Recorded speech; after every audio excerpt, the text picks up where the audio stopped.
Estamos de volta com o programa Ação Nacional e nós estamos falando sobre os cuidados com idosos. Eu recebo aqui o Eduardo Frutuoso, o fisioterapeuta, e também a Ana Vasconcelos, que é enfermeira, são proprietários do Grupo Canadá Saúde. Olha, uma pergunta até que nos foi feita aqui no intervalo, muito interessante. Em relação à carteira profissional, como é que fica isso, né? Porque agora está regulamentado, né? Sim, sim. Se a pessoa trabalha dentro do ambiente doméstico da casa da pessoa, se é um contrato temporário, esporádico, vamos assim dizer, 2 vezes por semana, ele vai seguir a regra basicamente da questão da empregada doméstica.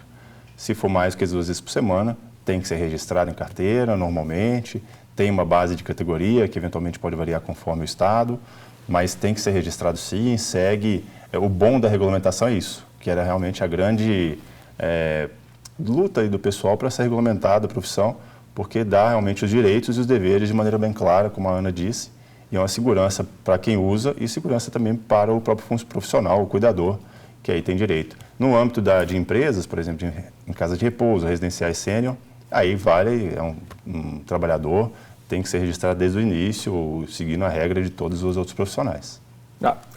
Até que para as pessoas que estão nos assistindo aqui tenham um conhecimento maior sobre isso daí, até por se prevenir de falsos cuidadores, né? Ok, qualquer um pode chegar lá e falar assim, olha, eu quero abrir uma clínica, vou lá, abrir uma clínica, fiz o curso, agora estou apto. Quem fiscaliza isso? Como é que pode abrir quem pode abrir uma clínica? Né? O que está envolvido em relação a uma clínica, né? Os profissionais necessários para que tenha realmente um certificado garantido? As unidades residencial sênior, como assim hoje são conhecidas, né? Que eu brinco que é a evolução da casa de repouso, elas seguem uma legislação rígida, porque hoje o idoso é uma parte da população que é muito protegida. Você tem o Estatuto do Idoso, uma série de leis que realmente protegem. Quem vistoria a Anvisa é realmente o órgão, a vigilância sanitária que rege e que dita realmente todas as regras, né? Para residenciais sênior existe toda uma legislação em termos desde estrutura física, mobiliário, pisos, a forma de pisos, enfim, uma série de características que devem ser seguidas. E isso é bom, porque muitas vezes as pessoas, acontece o que você disse, eu fiz o curso, enfim, eu gosto da área, vou montar realmente um residencial, enfim. Aluga uma casa lá, qualquer... Acha que alugar uma casa e fazer comida e colocar cama. Está longe disso, né? Por exemplo, hoje nós temos 10 anos de experiência, somos franqueadores hoje, porque nós, dentro da estratégia de expansão mesmo do grupo, a gente observou que uma maneira mais segura seria o modelamento de franquias. Então, hoje nós somos um franqueador, temos aí, iniciando o trabalho a partir desse ano, já temos unidade franqueada, justamente por isso, porque existe uma legislação muito forte e existe uma responsabilidade muito grande. A gente está falando de pessoas. Sim. Você vai cuidar de pessoas, as pessoas vão morar dentro de um residencial, passa a ser a casa delas. E uma das você coisas... Você está dentro da família da pessoa. E esse é um ponto que nós trabalhamos muito, desde a família quando nos procura o acolhimento e até mesmo na contratação de funcionários. O que nós temos que entender nós estamos com uma pessoa onde outras pessoas amam essa pessoa. Então, você precisa respeitar essa pessoa que está conosco. Existem pessoas que amam. Você ainda não ama, mas o convívio, você vai pegando amor a essa pessoa que está conosco. Então, você tem que aprender a respeitá-la e saber que outros amam. Nos procuraram porque precisam de ajuda e querem o melhor para a família. Eles querem o melhor para aquele ente querido. Ou até mesmo nós fazemos em casa. A pessoa ainda não se sente preparada para pôr no residencial. Não, primeiro eu quero começar em casa. Já abriu a porta da casa para colocar uma equipe lá dentro. Então, nós mandamos pessoas, por exemplo, da nossa confiança, os mesmos, e com um cuidado que nós sabemos, assim, está seguro. Estão essas pessoas, esses cuidadores, essa da enfermagem, nós sabemos quem são. Então, precisa também ter uma confiança muito grande, até mesmo as pessoas que põem dentro de casa, né? Porque, afinal de contas, o cuidador, ele vai, em muitos dos casos, ficar dentro da casa da pessoa sozinho com, por exemplo, o idoso. Então... E montam uma clínica porque já fez um home care, por exemplo, cuidou de alguém em casa, é uma responsabilidade muito grande. Sem dúvida. Eu E concordo. É uma responsabilidade muito entra grande. dentro da família, né? A gente Sim. tem que acolher a família, a gente não conhece aquele novo residente. Então a gente acolhe a família, dá todo o suporte, estrutura para que ela se sinta confiante, né? De realmente buscar o melhor ali para aquela pessoa. E com o tempo, o que a gente fala, vira parte da nossa família. Sim. Né? Tanto que a gente conhece todos os moradores e sabe a história de vida de cada um, e sabe a história da família, e cria laços realmente que vão além do próprio período que fica conosco. Sim.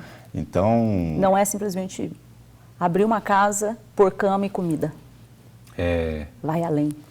Porque o idoso, né, a gente sabe muito bem, ele precisa conversar, né? Ele necessita criar laços de amizade e tudo mais, por aquilo que a gente convive, né? Conhece, né, pessoas idosas, a gente convive com nossos familiares também.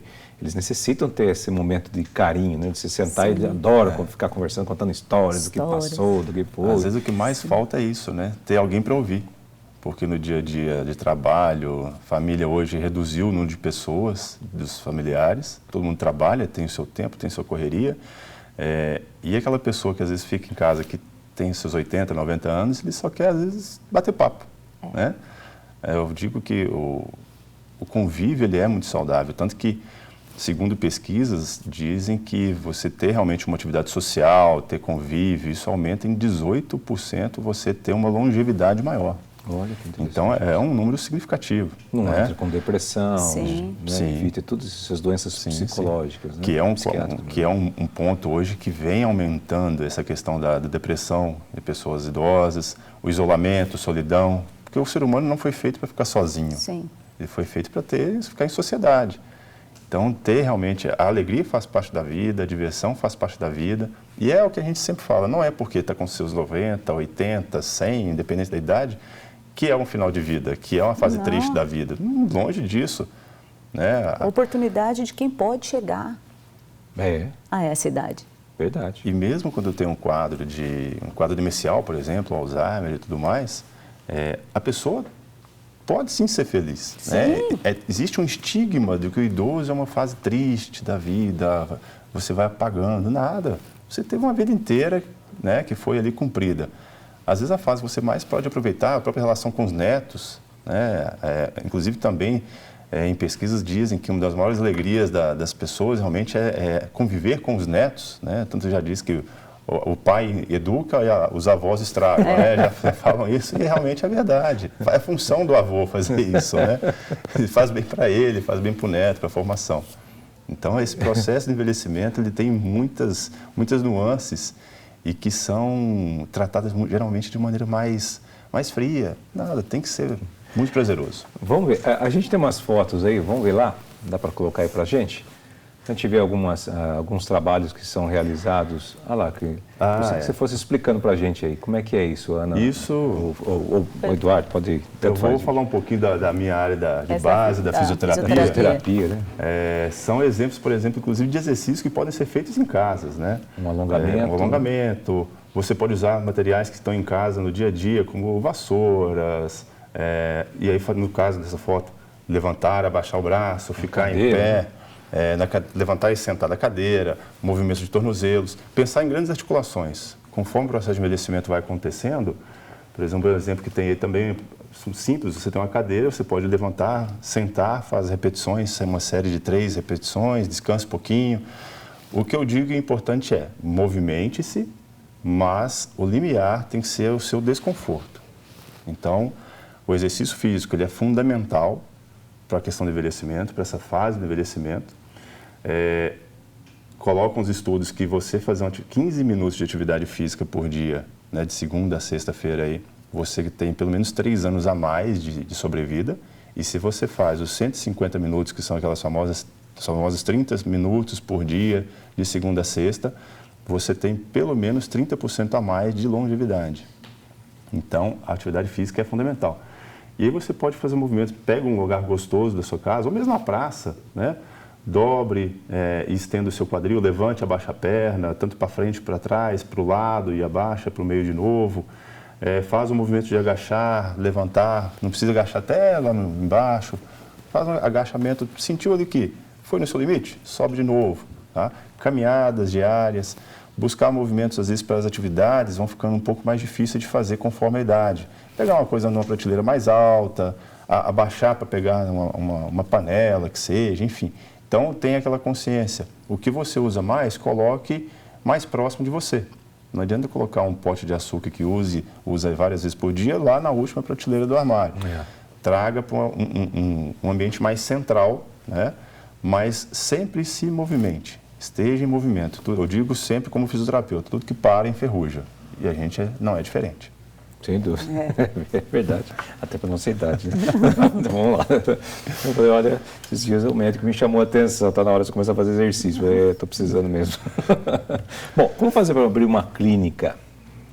Bem, a primeira coisa você tem que, como cuidador, né, ou você pode ser empresário, você pode ser um profissional da área da saúde, você tem que se identificar com o segmento final. Então, você tem que realmente estar alinhado com o público que você vai trabalhar. Segundo passo, ter a responsabilidade de saber que você vai cuidar de pessoas 24 horas por dia, 7 dias por semana, em tempo integral. Lógico, tem toda a equipe para isso, lógico. E terceiro, aí vem o lado burocrático, seguir a questão da legislação, né? Montar uma estrutura de serviço que atenda aí as necessidades desse público-alvo e, obviamente, ter realmente uma equipe adequada na quantidade, qualidade, para que esse trabalho seja desempenhado da melhor maneira possível. Vou puxar um pouco para a nossa realidade para tornar um pouco mais tangível. Por exemplo, hoje, como eu disse, nós somos franqueadores. Então, a gente fez, em um processo de 1 ano e meio, toda uma metodologia de trabalho, protocolo, rotina, porque você tem o cuidado terapêutico, no sentido de atividades como oficina de memória, terapia ocupacional, musicoterapia, que são atividades que estão embutidas normalmente num residencial sênior. Você tem um cuidado clínico, né, que aí precisa dos enfermeiros, dos auxiliares, técnicos de enfermagem, do cuidador de idoso. E você tem um trabalho social, porque você vira realmente parte da família dessa pessoa que está hospedada. Então, se você pretende entrar nesse segmento, estude o mercado, estude o público, visite outros locais, veja se você vai se sentir confortável com esse segmento, né? Às vezes eu não gosto de cozinha e cismo de abrir um restaurante. Então, teste ali um pouquinho, visite alguns locais, se informe com pessoas, né, idôneas e sites que tenham informações realmente idôneas para que tenha o final da ponta que a gente sempre bate na mesma tecla. Lá quem usa o serviço, o idoso, a pessoa que mora lá com você, não seja prejudicada. Eu acho que é importante não esquecer que depois de algum tempo tem que permanecer da mesma forma como antes. Você não pode deixar a casa cair, deixar as coisas quebrarem, deixar de fazer os cuidados. Tem sempre que estar antenado para melhorar, estudando, melhorando cada dia mais. Dentro da parte física, por exemplo, você tem que ter casas que tenham realmente, que sejam agradáveis, que tenham uma estrutura física adaptada para a pessoa. Né? Isso que eu vou falar com vocês da questão do local, para a gente falar um pouquinho de detalhes disso daí, do ambiente onde deve viver um idoso, como ele deve ser. Você vai responder isso no próximo bloco, a gente vai para um rápido intervalo e volta já.